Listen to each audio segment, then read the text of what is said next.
ल साथीहरू good morning and नमस्कार है नमस्कार भात पाक्दैछ हो भात पाक्दैछ यतातिर चाहिँ लोकल कुखुराको मासुको झोल बन्दैछ है के हो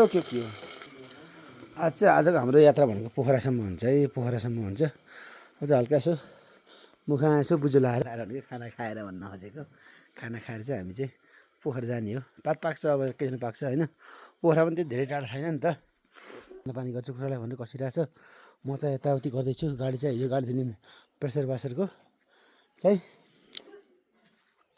पाइप चाहिँ ब्रोक भाँचिन्छ कि त्यही भएर चाहिँ गाडी धुनु पाइकन गएर हिजो बजारमै धोएको होइन अब चाहिँ आज चाहिँ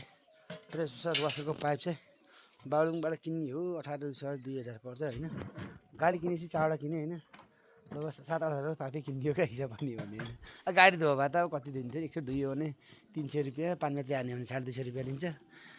त्यही भएर हो अब चाहिँ हल्का यसो मुखमा जुठो गरेर फानसात खाएर चाहिँ हामी पोखरा जाने हो आज पोखरा गएर जम्मा 10-15 मिनट काम छ त्यहाँ होइन त्यहाँबाट सिधै हामी घर फर्कने हो यस्तै छ चिसो चाहिँ बिस्तारै हटेको हो कि बिस्तारै दिन पनि लम्बिँदैछ पानी पनि धारामा आइसक्यो अब चाहिँ पानी सानी थाप्ने यताउति अनि चाहिँ सिधै पोखरा जस मिठो घाम लाग्छ बिहानै पोखरा के अरे भयो यहाँ प्यार्थलामा चाहिँ मिठो घाम लाग्छ है बिहानै घाम लाग्छ त्यही भएर बिहान उठाउँदै घाम ताप्नु पाइन्छ गर्न सिकाएर बस्न पाइन्छ यस्तै छ हल्लीचल्ली हाम्रो तपाईँको हल्लीचल्ली के छ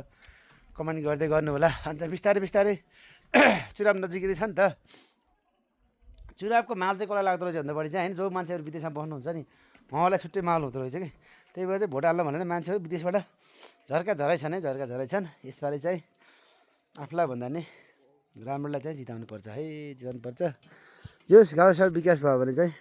त्यति रुपियाँ सर्दैन कि यस्तै भनौँ हाम्रो आशा यही छ ल सबैजनालाई अब नाइस डे